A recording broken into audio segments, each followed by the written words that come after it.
but I can't remember what the object is called that you're playing it with, that you're trying to snatch like the up. Jacks? Jacks. Is that what it is? I think so. It sounds right. I don't know. It sounds right, but it sounds wrong. But either way, there's these things that you make and you throw them, and no matter how you throw them, they always land spike up. Oh, okay.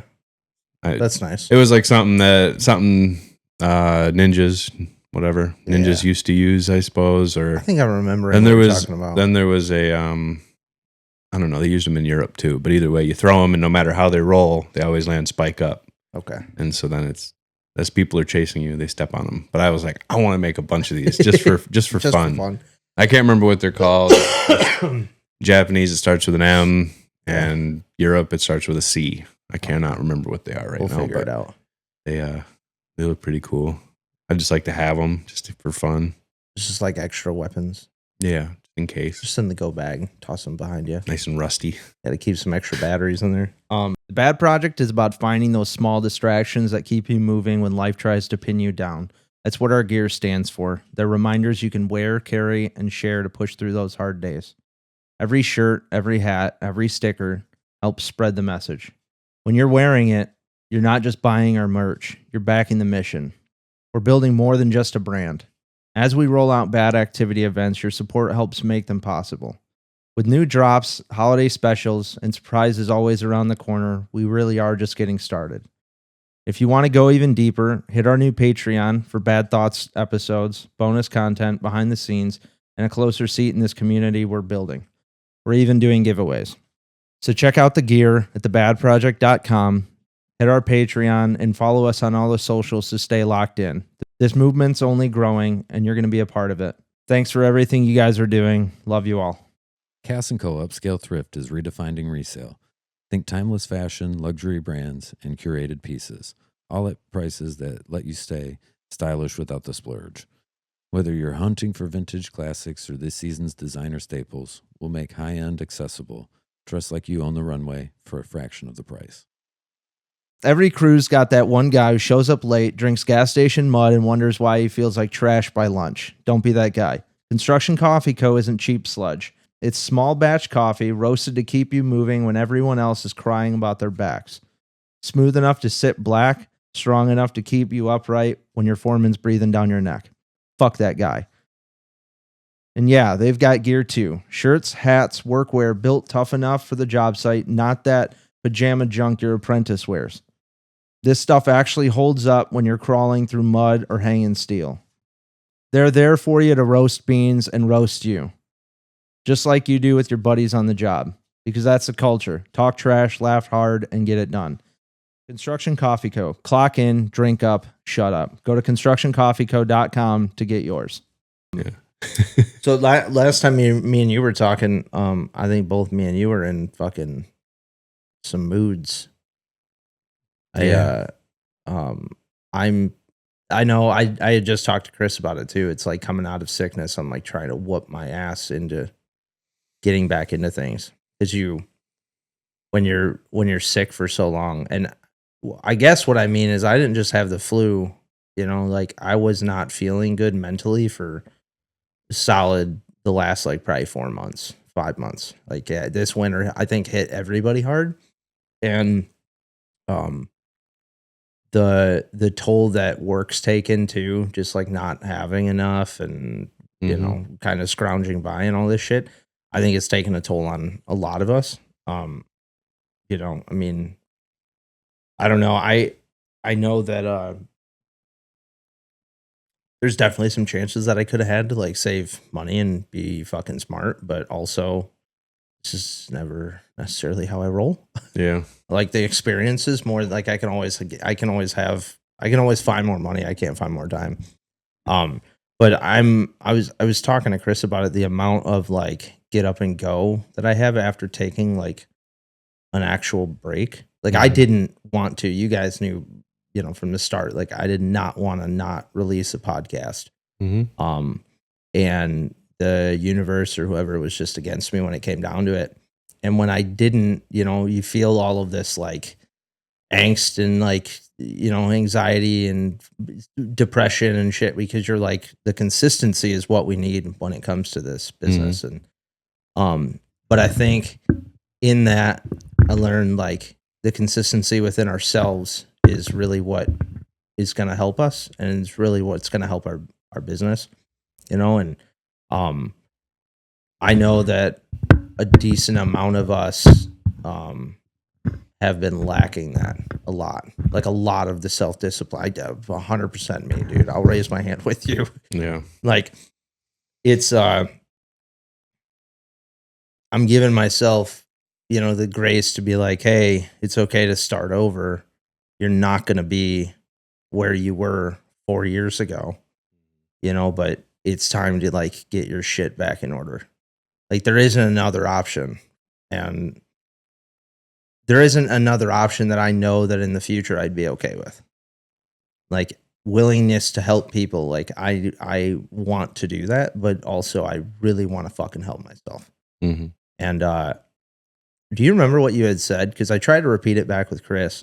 Me and you were on the phone and you were just talking about like the soul. And like, I don't remember exactly what you had said, but I mean, it fucking hit. And then I think that alone was something that really pulled me out of where my head had been. Yeah. I don't remember exactly how I put it because, of course, in the moment, it's always so much better. And I didn't write it down because I was like, oh, well, at least someone appreciated it. But I think I was saying something along the lines of, I feel this. I know before that I was talking about feeling kind of hollow. Like there's this hole in my soul. Yeah. And at the same time, I felt like this crushing weight of not in that, I think I'm messing this up, that part, but I mean, that sounds about right for me. What I had understood. Yeah, there's like this, there's this thing that I feel is missing and I don't know what it is. That's why I feel like it's a hole in my soul. Like I have, I feel like I kind of got the rest of it in that kind of way, but the most important part is like,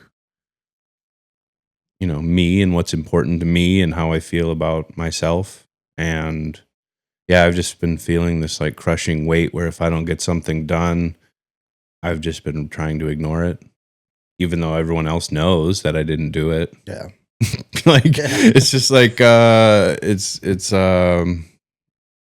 yeah, I'm just like almost side-eyeing, like, did anyone notice? Yeah. And I know I'm sure I know it got noticed. Like I've been messing up left and right. But either way, in general, yeah, I feel like I've had this, I can't even call it anxiety because it's like beyond that, because anxiety is like almost like heart palpitations and like, I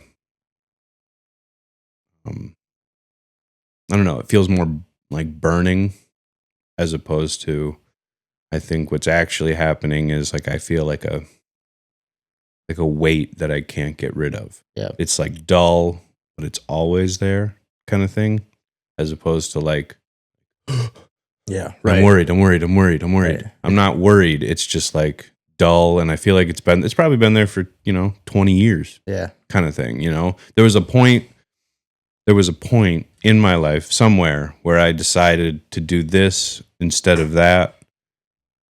And then it was not just one point, but it's a bunch of agreements, if you will, where I just stopped being me as much. And it's continued this whole way. Like this isn't just like a one-time thing where I made a choice that wasn't good, or I made a choice that didn't make me happy or something like that. But I just stopped following altogether for some, frankly, people pleasing or make everyone happy kind of thing. And then I kind of lost myself in there. So that's where I think it comes from, is now I'm feeling this weight in my chest. That's like, what about you? Yeah. What do you want to do? Like, just listening to that book today, it was kind of like, oh yeah. I mean, I really liked, I don't know how far you got. I'm okay. Where you were. Okay. Like I had to drive today, so yeah, it was just kind of like, whenever you say do your best, people think doing your best is the best you've ever done. Where I liked how they explained it, where it was kind of like, you know, some days your best is going to be not good. Some days your best is going to be better. Some days, you know, some days you're sick, so you do the best you can doing that way. Sometimes it's, you know, I kind of liked the way it was put. Yeah, I mean, for an example of that, I mean, you know, just to add to that point, the reason that hit me is because I had felt the same way, you know, and I mean, I also try to relate it like this, like how blessed are we to be 30, 31 and almost 32, like, and be like, holy shit, somewhere along the lines, I spent a lot of my life giving back to the people and I haven't given to myself. And so, you know, after being sick and after kind of coming out of this like hole that I was in and everything, like I'm ready to go and work out again. I'm ready to go for runs. I'm ready to do all of this. And the only reason that I hadn't started the last few days is because I still have this residual cold and I know what happens with me. I'll go fucking push it way too hard, as I always do, because I'm gung-ho, like I'm ready to get after it. And I'll do that and then I'll end up sick again and then I'll beat myself up. So for one, the whole conversation the whole text that they had said about like your word and how you're talking to yourself and how you're talking to other people and what you put out there actually ends up happening. And all of this stuff really stuck with me because that's kind of where I was leading up to that. And then the whole doing your best, like even this morning, me and Cass got up and we were going to go climbing and we got up too late and we drove there and we parked and it was 9:10 and she had to be there at the shop. It was like 9:20 when we rolled up to the climbing gym. And as you know, you go in, you get checked in, you get your gear on, and all of a sudden it's, you know, 25 minutes later and we have to leave the place at 9:45. And so we had rolled up and we both got out and I was like, I'm not as pressed for time as she was, but she had to open the shop. So she was. And she was kind of sitting there and I was like, we don't have a whole lot of time, do we? And she's like, no. I was like, well, we at least made it here today. So tomorrow we wake up earlier, we get here on time and we go climbing. Yeah. And she's like, yeah. And she was kind of staring at it. I was like, you know, we did the best that we could today and let's just go to the shop. We can go for a walk, which is what we did. And then came back and, you know, I mean, the plan is to go climbing tomorrow. Yeah. It's like, you're never going to be at your 100. Even the most impressive people are never hitting their 100%. They're hitting 99.9, sure, but that doesn't mean every single day they can hit that. But what they do is they still strive to at least hit 1%. And in the days that are going better, they're able to hit more. But and then the consistency obviously adds to it too. The longer you try to be better, and the more consistent you are, and the more disciplined you are, like the better off you're going to be down the road. Bouldering? We were going to. Yeah. That's the quickest way to do anything in there. Yeah, we were going to run in there. But also, I mean, at the same time, you know, like I know, and this, like, it might sound like an excuse to people or whatever. I mean, I don't care, but I know what the strength of bouldering is versus what the strength of top roping is. Top roping, you are just basically like, especially on the easier routes, you're going up, and whereas bouldering, you're holding all of your weight all the time, and you don't necessarily, especially when you're in a underhang and stuff like that too. And I don't have it. I'm fucking weak as hell. Like I'm way overweight from where I want to be. But again, this isn't like I'm to the point now where the negative talk has to stop because it's not doing anything. Because for the longest time I was sitting there like, you're a piece of shit, get up. You're a piece of shit, get up. And eventually my body's like, yeah, I am being a piece of shit, and I guess I'm okay with it. But I know deep down I'm not. I know deep down that I've got a lot more in me, and I want to show people what it's like to come back from the fucking brink again. Me and Chris kind of talked about that too, but like we didn't really go into depth. I think it'd be easier to go into depth with you. Like when you're at this stage of like, you don't have another option. Like for me, when I started taking care of myself, like really getting after it and like really working out and taking care of my body and taking care of myself and getting over the substances and doing all this shit, it was either I was going to off myself or I was going to take care of myself. Yeah. So it was a really black and white decision to make. And like, I'm glad that I made the decision. And it's just crazy because that kind of place that you put yourself in is a lot, like in hindsight, looking back at it, it's a lot easier to get out of that than getting out of like this comfortable medium. Yeah. Of like, I could just live my life kind of half lazy. Like, I know I don't want to die anymore. You know, I know I don't want to not be a part of my family's lives or my friends' lives. And I want a future, but like, I could have a mediocre future. And I know that that's not something deep down that I would want. I would regret that because I know that I'm capable of greatness. I know that my friends are too. And that's why I try to push everybody. But it's like that kind of decision was something that was easier to work through because it was if you don't go to the gym today, you're going to go so far backwards, you're going to die. Or, you know, again, like you go and do substances again today, you're going to go backwards and you're going to die. Yeah. And I don't know. I just kind of was, you know, I mean, I know we both have different experiences and different thoughts when it comes to that, but I was kind of wondering what your thoughts were on that. So, I mean, initially, like the way I'm seeing it is, you know, because I was at the time, I was doing a lot of that with you. We were doing that together. Yeah. And I think, you know, in the beginning anyway, it was kind of like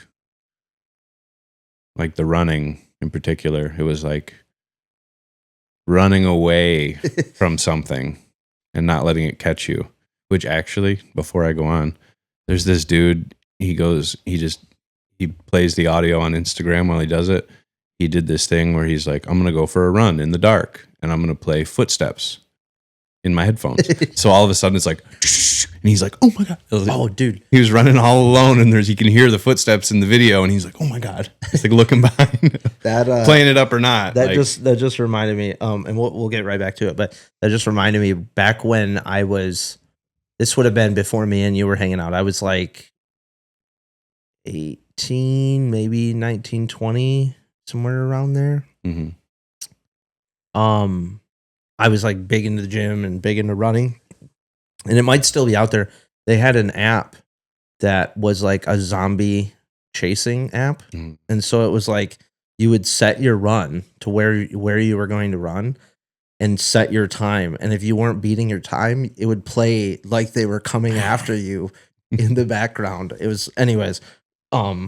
Yeah, that just reminded me of that. And I used it too. I was like, this is fucking sweet until you're like, the zombies are like getting me every single time. Yeah. So, yeah. Well, shoot, nowadays it's probably like, if they've have the same app and have improved it, it might be like as you run by an alleyway, it's like, yeah. I mean, it'd be cool. Yeah.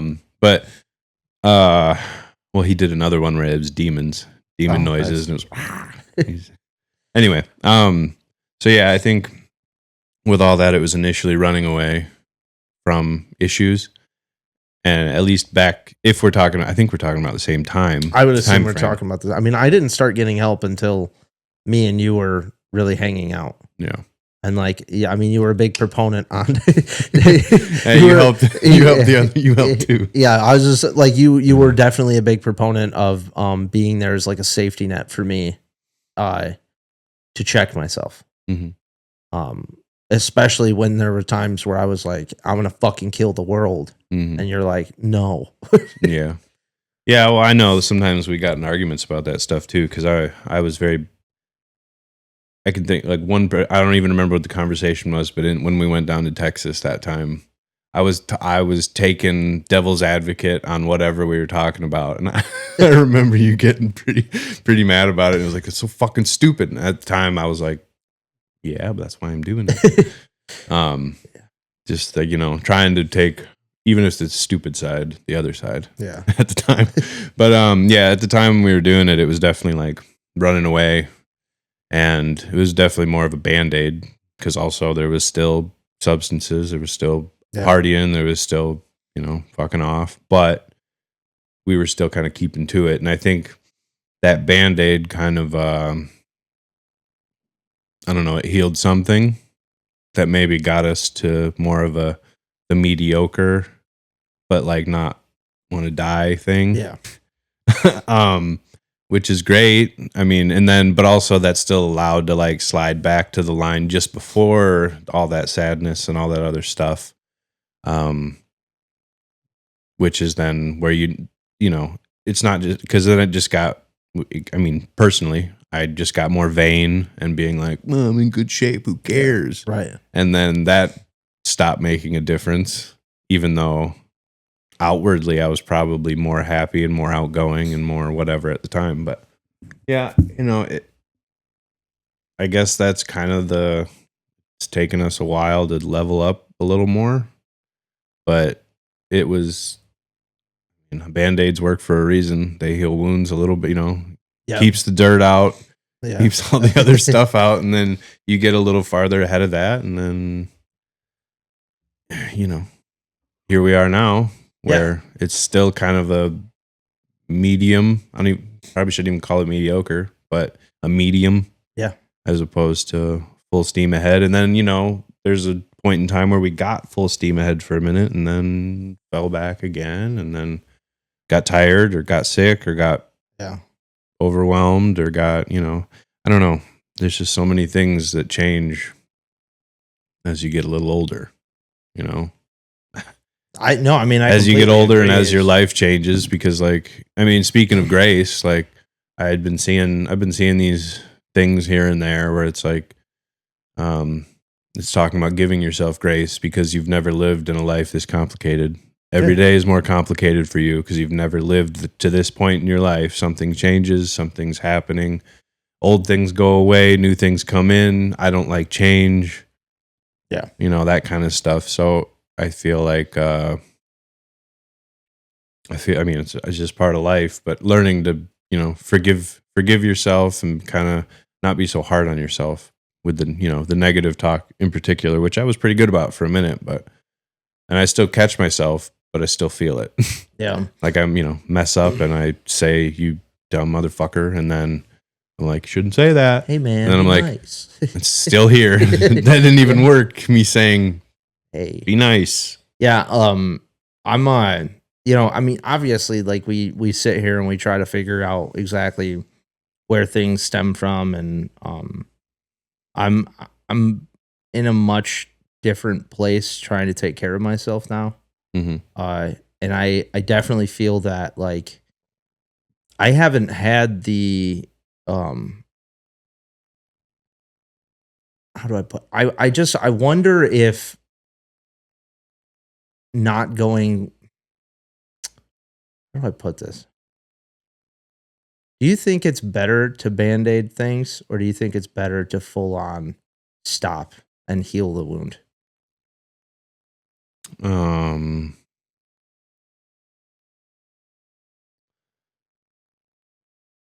I guess that depends where you are. I mean, I think most of the time, I think the Band-Aid's part of it. Like, what if we're still just wearing the Band-Aid right now?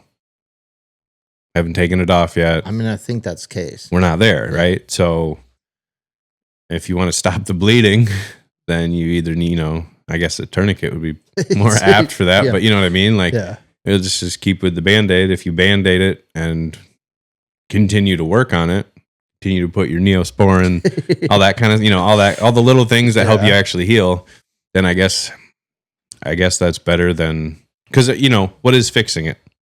What is it?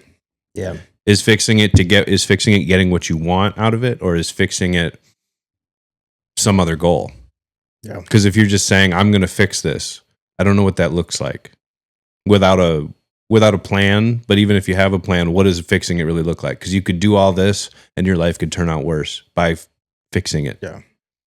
I don't know. I've been feeling very philosophical about such things lately, because it's like, what is it? What is this? The reason that I'm asking that is because it's like most people don't have an option. You know, like they have to Band-Aid things. Yeah. They have to fix something so they can, you got to repair it for a quick second so you can go to work. You got to, repair it for a quick second so you can take care of the kids. There's a little amount of people that are capable of just stopping everything and being like, I'm going to focus on this. I'm really going to like dive in on this for days and days and days and days at a time, where you kind of, as that is obviously consistency, it's not broken up into an hour a day. It's broken up. It's now all of the hours of the day.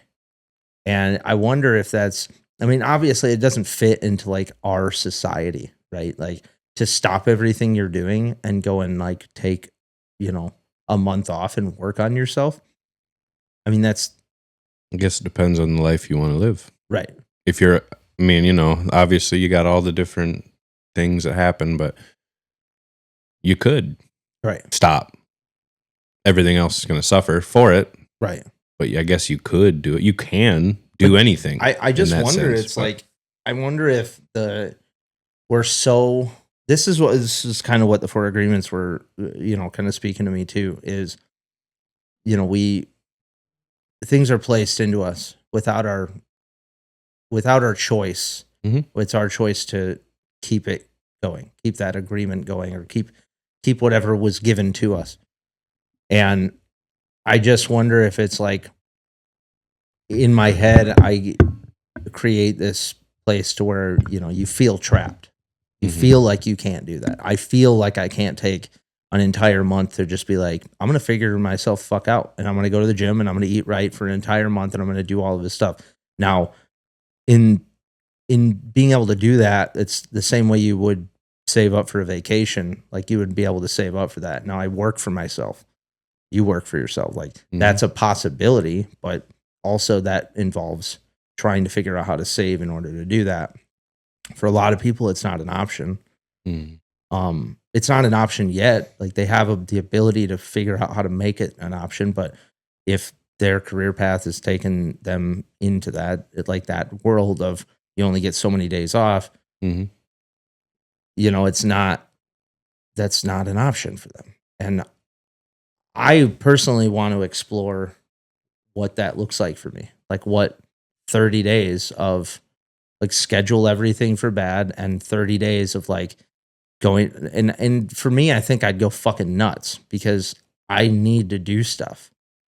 And maybe not 30 days off of B.A.D, like maybe not 30 days off the podcast, but 30 days to where I'm just like, I'm dialing myself in and I'm not, I don't know, just keep creating a routine. But then it's like, does that help, or does just band-aiding it and working through it help too? I think it obviously can be both ways. I don't know. I think you're doing the same thing though. The same, like you're setting a timeline to it. Yeah. It's not 30 days, it's 30 years. Right. Is I think the better way to go about it. Cause like even that, you're trying to like, not that you're going to fix yourself in 30 days. Can you even dial yourself in 30 days? Right. Because then the goal line or the finish line keeps moving from there. Because after you dial yourself in, you're going to be getting healthier. You're going to be losing weight. You're going to be able to think more clearly. So then there's never an end to that, which is ultimately the point. So I think using the Band-Aid as the metaphor is it's more important to Band-Aid it because that's how you heal. Yeah. And then it's like there's this thing I just was looking at. It's similar to it goes along the same idea as the B.A.D operation. Same idea. Like, you're trying to do a few things every day and do this, whatever. But, that's the idea. You put the Band-Aid on and then the next day it's like your skin's growing back together. The wound is healing because you're trying to do a little bit more every day. That's my thought behind it too is because that's where my brain wants to go. My brain wants to go like, you need to just stop everything and work on this, right? Yeah. But in life, that's not really realistic for most people. And so when you talk about like the B.A.D operation and stuff like that's obviously designed for you to take a simple thing and start it that day. And so the reason that I brought it up is because that's where my brain wants to go. My brain wants to be like, hey, stop fucking everything you're doing and start a different routine. Like today and knock off every single thing that you're doing and start today. Well, it's not feasible. And also, if I were to take the 30 days, like I'm trying to play devil's advocate with myself, but it's like, if I were to take the 30 days, sure. Well, then what happens on the next 30 days? I created a routine that I can only run and I can only operate if I'm not doing anything else. And I'm solely focused on that routine. That routine meaning strictly working on myself. Well, then when it comes to day 31 and I'm not capable of affording to do another 30 days, right? It's like you still have to learn to integrate that into your daily life. And I think that that's something that kind of clicked with me when I was listening to the 4 Agreements. It's like, it doesn't, this whole like be, do your best is like, add that one thing and keep adding them as you go along. It makes it easier to integrate it into your routine throughout your work, throughout your family life, throughout, holidays and all this other shit that comes up. Like, it's a lot easier for you to integrate things in small increments than it is for you to just stop. And it's a lot more realistic for you too. And I think it does more and it adds more discipline for you to be able to add things slowly than it does to just be like, I'm going to stop everything today. I have a big proponent to I have a big problem with like eating. And I've noticed because I don't need to eat. Like, I could go days right now without eating, frankly. On water and electrolytes, I'd be fucking fine. I'd probably be fine for weeks. But my brain, when I start to need to do things to make myself successful, I've noticed, because I've been trying to be pretty self-aware with it, that my brain will automatically want to eat something. My brain will automatically want to jump on my phone for the avoidance. And my brain wants my body to feel like shit. So I have an excuse not to do the things that help me. Yeah. And so that's a constant battle of you. I'm now battling a different kind of substance, which is the instant release of dopamine in order for me to feel good enough for me to be like, I don't want to go work out, or I don't want to go for a walk because I'm so full from eating, or, whatever. Maybe eat celery. I know. I'm not saying I'm not going to eat, because I know. But I know what you mean. Like, if you have, I don't know. That's like, it's just a silly, because either you will or you won't kind of deal. Like, anytime anytime I think about drinking, I do push-ups. Yeah, I know, right? It's like, all right, well, anything I'm eating, I'm going to eat celery. Yeah. Like, it's the same sort of deal. Overall, I think that's why it's better to frame it as 30 years, because it's way easier to fit a ton of things into 30 years than it is into 30 days. Yeah. Like that works better for me, thinking I'm going to add, not even in something each day. And what if you're like, oh, I'm going to add something each day, and then your best wasn't good enough, and your best meant you didn't add anything. Your best meant you missed some things. Yeah.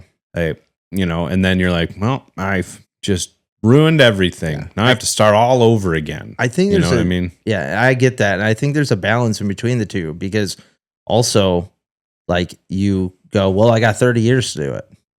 Like, you kind of like a breed complacency. That's what I mean. It's kind of that back and forth to where it's like, well, I got 30 years to do it, but also I need 30 years to like really get to the goals.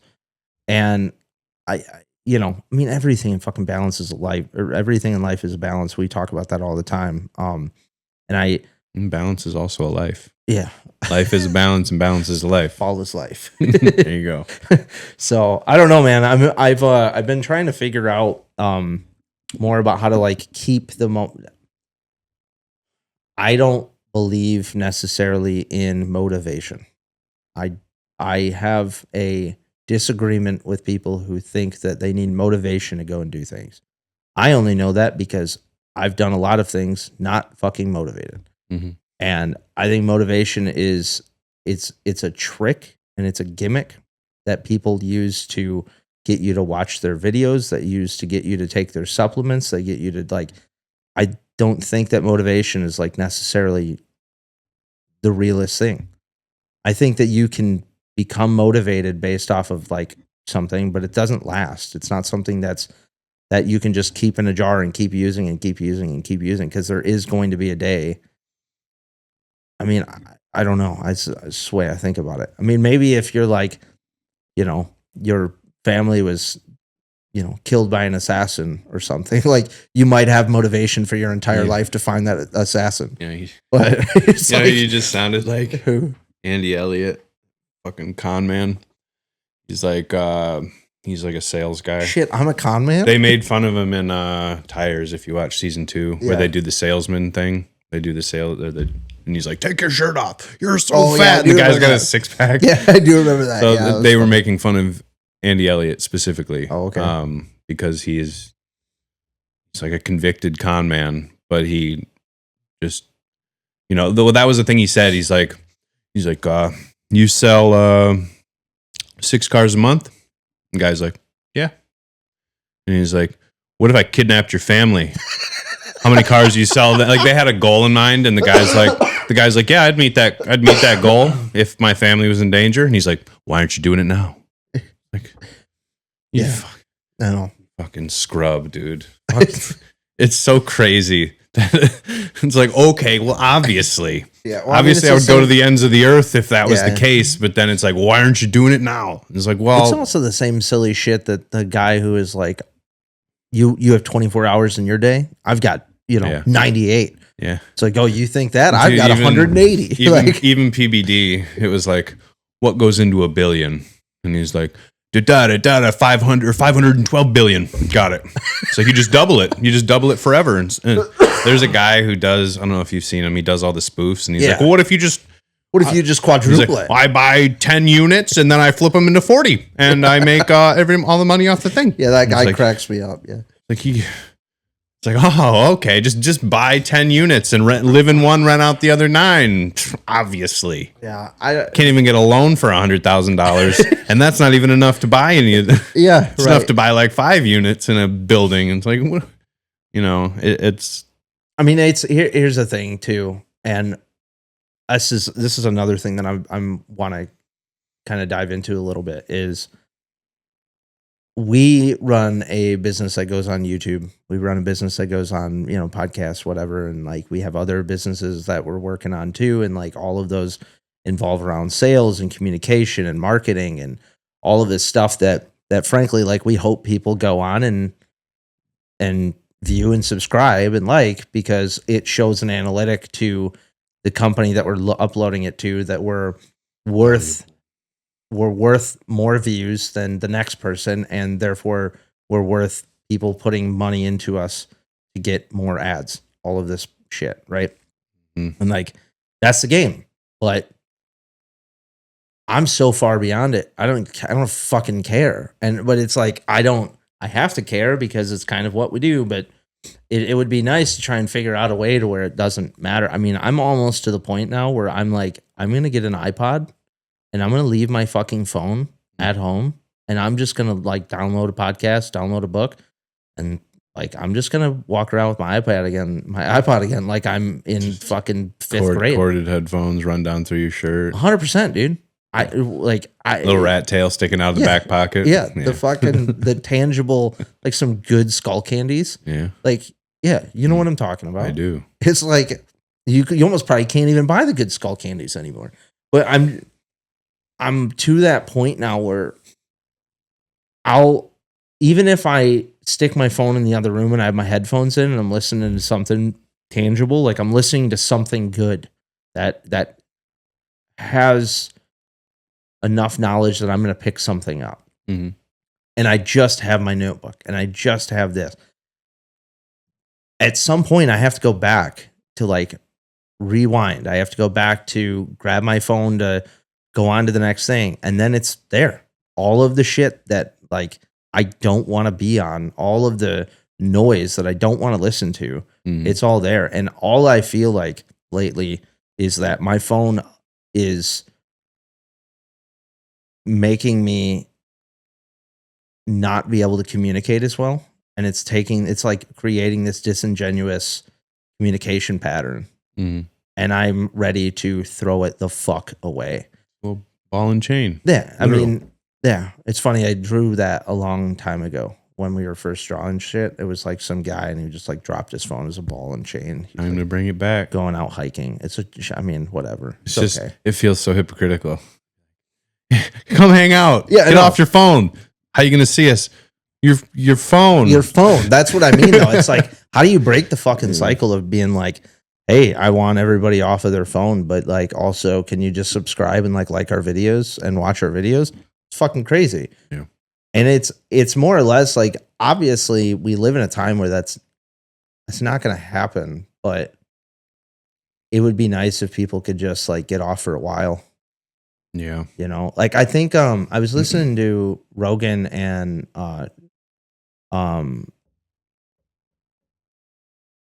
Kennedy Jr. Did you listen to that? No. Okay. There's a point in it. I just listened to it, but like I haven't finished it. But there's a point in it where they out of a middle school, I believe, like they were allowed to have their phones, but they had to put them away. And they went in and talked to the kids, and like 2 weeks in, they all fucking hated it. But after that, they like walked into the lunchroom and everybody was talking to each other. And they're like, yeah, after the first 2 weeks, like you get over it. Yeah, the first 2 weeks we fucking hated it. It's 21 days to break a habit, supposedly. Yeah, that's what or a lifetime, or whatever, lifetime. However you work out. But it's like they did that to see if, you know, if it would help communication. Of course it would. Yeah. Well, I feel like, you know, at a certain point, like even me, where I'd be like when I threw my phone in the toilet or the porta potty. Yeah. That's why I carry a flashlight now instead of trying to use my phone. Or I'm like, I'm like this. My fingers are touching around my phone. Every time I go near a fucking drain, walk into the parking lot, I'm just like, grip onto this so tight right now. But yeah, you know, like that day, I mean, at the time I was like, man, I have nothing. I can't listen to anything. I can't drown out. I mean, the main reason I listen to it is to not have to listen to the saw or the table saw or whatever. My nail gun even caught it so loud comparatively to even anything. Even smacking bass inside of even pneumatic guns. Yeah, smacking bass inside of a closet is something that I had to do, and I was like, yeah. Fuck, that hurts. I did that a bunch today. But yeah, you know, like it's like but that whole day I was like, I was longing for it. But yeah, I imagine after a little while, like even the schools that like purchase the Yonder bags for kids' phones, that might not be it's a good solution, at least to keep it out of there. But then they're just thinking about it the whole time they're in class so they can get it out to do the thing or whatever. But yeah, I think after the longing goes away and you start to be like, well, once you throw your fit, which I would probably be like, I don't want to hang out with anybody. Yeah. But, you know, after that part subsided, and I would never be like outward, like, oh, I just want my phone. Because that's crazy. Yeah. I know people that would, I know not specifically people that would do that, but I know that people would do that. Especially in like a large crowd, but like after the pain subsides, and you start to realize that I didn't have one of these. You know, I didn't even get a phone until like I was in 7th or 8th grade. Like same, it never came up. Might have been a little bit later than that. Yeah, and I was still like, I knew, you know, some kids had razors or whatever. I got a little fucking razors. Dude. I got one that it was, I don't know, it not. flipped up with the keyboard. But mine was like long ways, and you could talk on it like this, but then you could flip it, and you had a little keyboard. But the screen was still like this big. Oh yeah, yeah. You know, I think it would just take time, just like anything else. Like you'd get over it eventually, but it's kind of hard to do some of these things without a smartphone, I suppose. Yeah, I mean, there's still even options like when we're uploading videos and shit. There's options that I can only access on my phone. Yeah. Some websites, some like apps and all this shit, they'll just send you to your phone. I hate the going in between. I do too. Because why can't I add music the way I want it on MetaSuite? I don't care if it's business. It's a social media platform, business platform. It's all about it's silly. I mean, that whole entire. Then I have to get on a desktop to be able to have more options. That's crazy. Like who even has a desktop that's actually their own? Outside of people who play video games or edit or do nobody do CAD or do things that send it to the 3D printer or you know what I mean? Like in most people's Not lives, anymore. they have a laptop, and even I feel like it's even different desktop to laptop to mobile. It is. Even though Can it's be. I mean, mobile. the operating, procedures when it comes to that is the fact that like you might have a laptop, but you better have a mouse because doing this all day is fucking lame. Mhm. But there are people who are cool with it too. Like, but I don't know, man. I'm the whole, like I said, I mean, this is the funny thing. It's like, this is where like we're stuck between a rock and a hard place. It's like, I don't want to, I'm okay with communicating and like talking to people online who like need the help and whatever. And we've gotten some people who send in messages. We've gotten, all of that. And Plenty of bots too. yeah. Go look at Yeah, the messages. 100%. Sometimes it's like fire. Check out my website. Yeah. Yeah. All right. I can get you 30K in profit tomorrow. Yeah. If I do, will you give me 10%? Like, yeah, for the 8 seconds that the profit's there and then you take it back. So what you're saying, we're making more than 30K and you're going to get 10% of the more than the 30K. Yeah, exactly. Not we make 30K and you get. Yeah, exactly. I know for a fact, like what I'm trying to do to work on things is slow my mind down. And my mind is obviously constantly running. And physical exercise is something that I know that fixes it. I'm literally like the best action is distraction is meant for that. It's the fact that like one push-up saved me from depression. And like the next day, another push-up saved me from depression. And I know that that's a way out. I know that getting up in the morning and like doing what you can to make sure that you set your body and mind up right, whether it's yoga, whether it's going to the gym, whether it's going for a run, whether it's meditating, whether it's journaling, and just having like, if you're eating breakfast in the morning, doing that, doing something to take care of yourself, very first thing, allows you to make sure that as you get throughout the day, you can at least let yourself know like you started the day off taking care of yourself. It almost compounds at that point because like the make your bed thing. Yeah. Or you start your days doing things that you can accomplish and like you can knock right off. Because then no matter what, the beginning of your day, you've still gotten something done. And it's not to use it as an excuse, but to use it as a motivator to keep moving forward. Yeah, to jump back, I guess. I don't really know that you, and I'm not saying you think this, but I don't know that you ever really save yourself from depression. I think it gets duller. You know what I mean? I know that you know agree. that. Yeah. I just think like, and I guess I have a feeling I'm going to feel similar to this for the rest of my life. That being said, like if I find things that, as I find things that bring me forward and I find things, finding myself more, I feel like it's going to get better.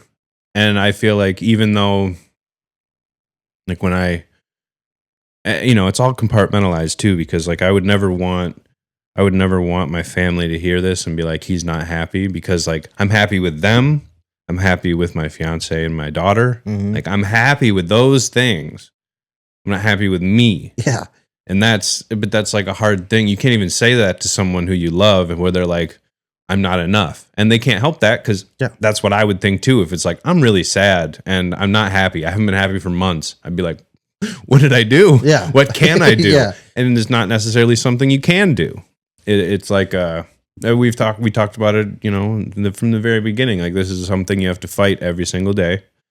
But I'm hoping that someday I feel the happiness in myself that I feel for people around me. Like when I see them, when I'm around them, when I do things with them, like it's all awesome. But it's funny that you say that too, like how we base how somebody else is feeling. We base our performance based off of like that. Like, so you go, I'm not very happy. Your spouse says it and you're like, what the fuck can I do? Like, what am I not? I'm not doing enough. I'm not doing enough. And it usually does. And, you know, if you've got relationship problems, like work them out, you know, that's a whole different story. It's just funny how like we immediately jump to save, like we immediately jump to be like, well, what can I do to help that out? But when it comes to us, we can literally look in the mirror and be like, I'm not happy. And you are only talking to yourself, and you don't just stand up and go, well, what the fuck can I do? Why are you not happy? Like, what's going on? Instead, you're just like, yeah, you kind of are. It is what it is, man. Like, life sucks and then you die, turns out. Yeah.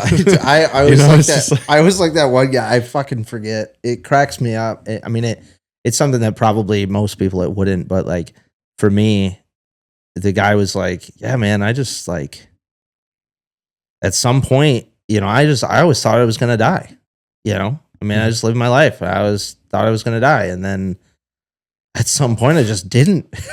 Like, it just fucking kind of sucked, man. And I was just like, it always gets me because he's joking about it and stuff too. And like, obviously, but he's an older guy at that point. He's like, yeah, man, I was just like, eventually I just thought I was going to die. And I just, at some point you just like, don't. It's like, you don't really know what to do. Here I am. And that's kind of, I laugh about it because I never thought I was going to make it to 30. And like, but the same way, like I wouldn't want my parents to think, I wouldn't want my friends, anybody to think that was anything other than my own fault. Like that was it's all internalized bullshit that I still haven't figured out. I just made it past 30 and I'm willing to like, be like, I don't want to die at 40. I don't want to die at 50 now. So it's like, I'm not trying to get there faster. Yeah. I'm trying to figure out where all of that comes from, like where that, stems from. And I'm not sure, I don't think we may never figure it out. And I know that, the therapist sometimes says like, it doesn't even matter. Like sometimes it's best to just drop it. Sometimes it's not good to like go all the way back because if it's not going to benefit you, like you need to learn acceptance as well as exploration. And sometimes it's okay to explore things. Sometimes it's okay to just be like, it is what it is. It's time to move on. Yeah. Like it's time for you to forgive yourself for putting yourself through 10 years of bullshit because you weren't willing to find an answer. Yeah. It's kind of like, we'll see how this sounds, but it's like, as we all want closure, whether it's breakups or something that didn't work out or like things you don't know why it totally happened, like for sure. Like there might be a very specific reason, either you don't see it or whatever, but like maybe you don't really deserve, like I'm not saying you don't deserve it, but maybe you don't deserve closure. That's not how life works. Things happen and then you can either fixate, which both of us have done for years and years and years, or you can, like you said, put it down. Try to put it down and move on, which is also very hard to do. But, like you don't always get what you want out of things that happen. Yeah. And there's, I don't know. I don't even know how to say, how do you just move on? How do you just, get over it, right? It's just, I mean, that's the same kind of thing. It's like a less and less thing. Yeah. Oh, I just finished 1923. Yeah. Second season. The, whatever her name is, the young girl who moved out there to marry one of the Duttons, he gets shot in the chest and dies before like the end of the season. And then she's back and she has no reason to be there. And she's talking to the, I guess the matriarch, whatever the woman's name is. Yeah. And she's like, obviously in the moment you're like, I'll never forget about the man that I loved. And she's like, you will. Yeah. You'll forget about him someday. It'll go on.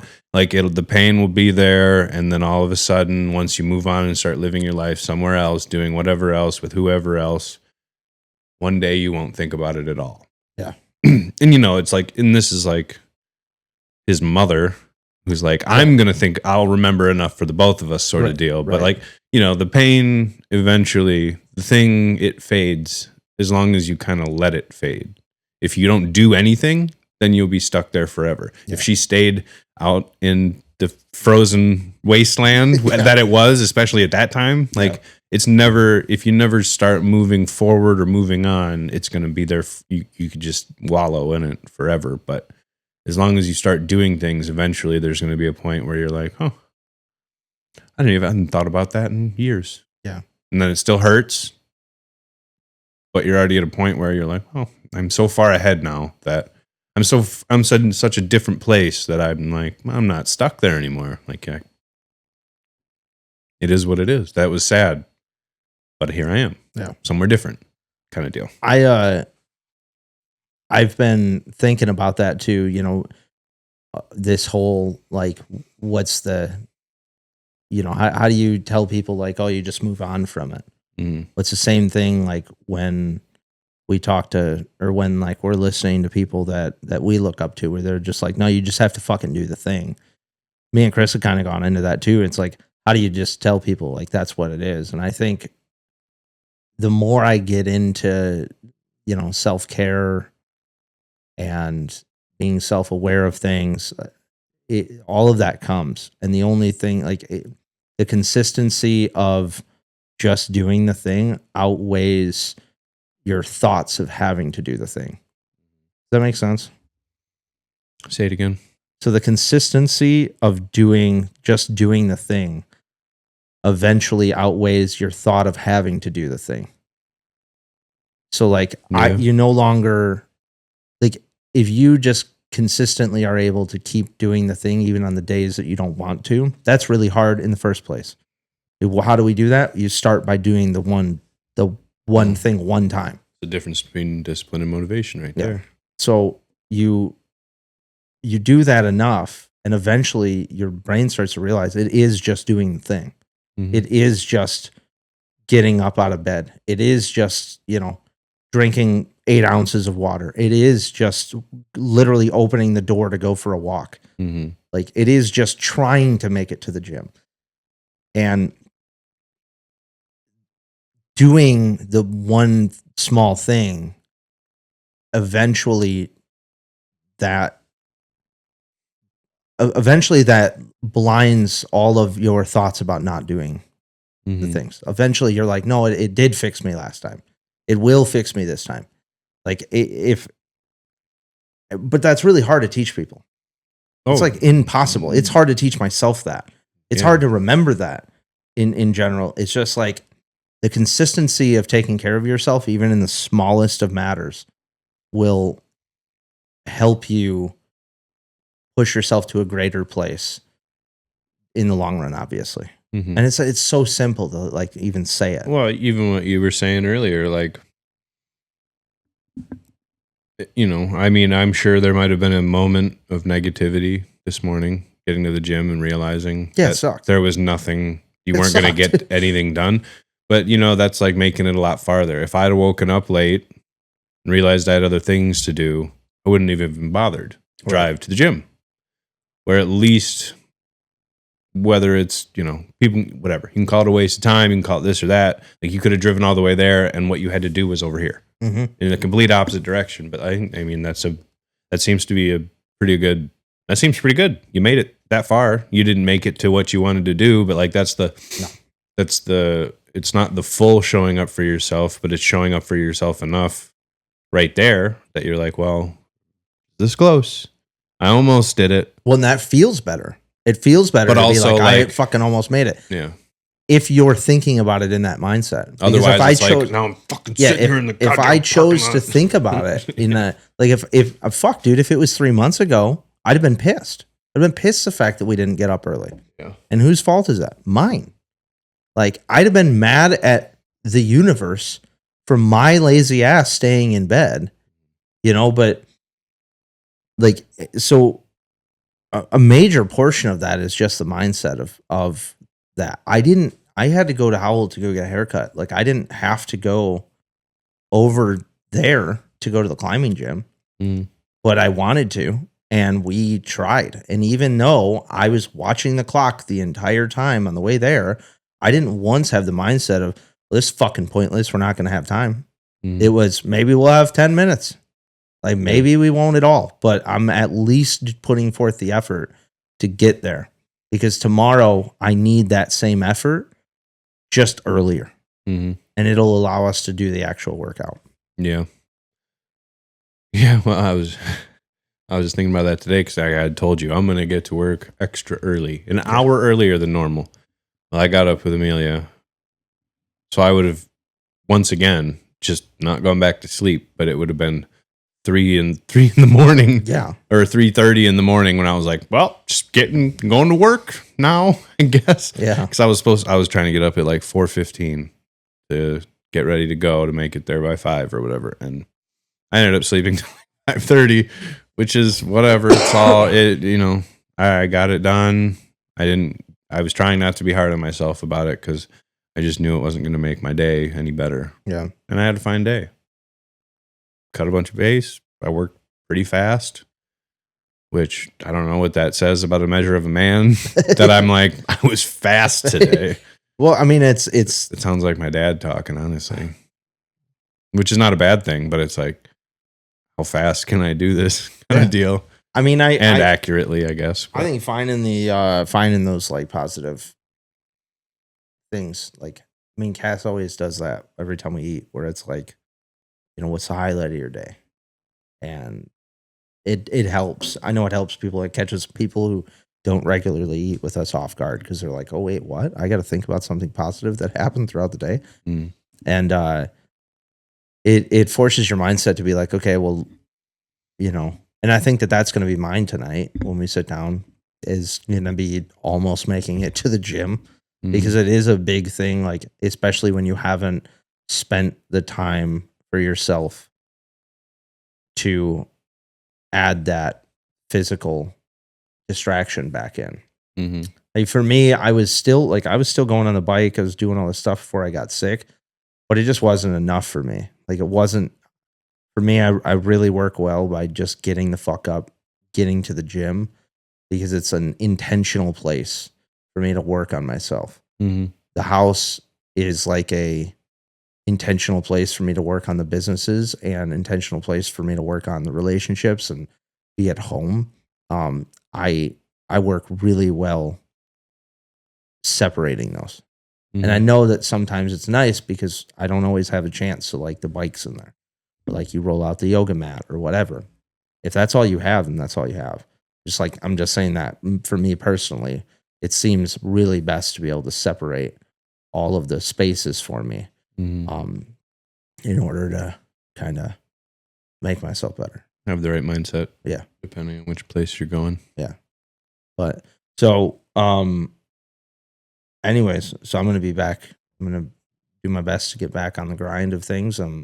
We had a conversation with everybody on the meeting yesterday about, like, everybody just fucking getting more disciplined and getting back in the swing of things. The sun's out. Like, we're, trying to get this all back on the groove and looking after each other, and just being a part of our own community and trying to build that, and show people to build that. So we're talking about doing a bunch of events and stuff like that too. So I think between that, a bunch of merch and a bunch more videos, a bunch of having fun, I think we're going to be able to kind of pull ourselves out and hopefully pull other people out. And that's basically what this podcast is. This is us trying to pull ourselves out of our own assholes and trying to figure out the best way to articulate that so other people can do the same thing. And we're not perfect. We don't have shit figured out, but we're trying.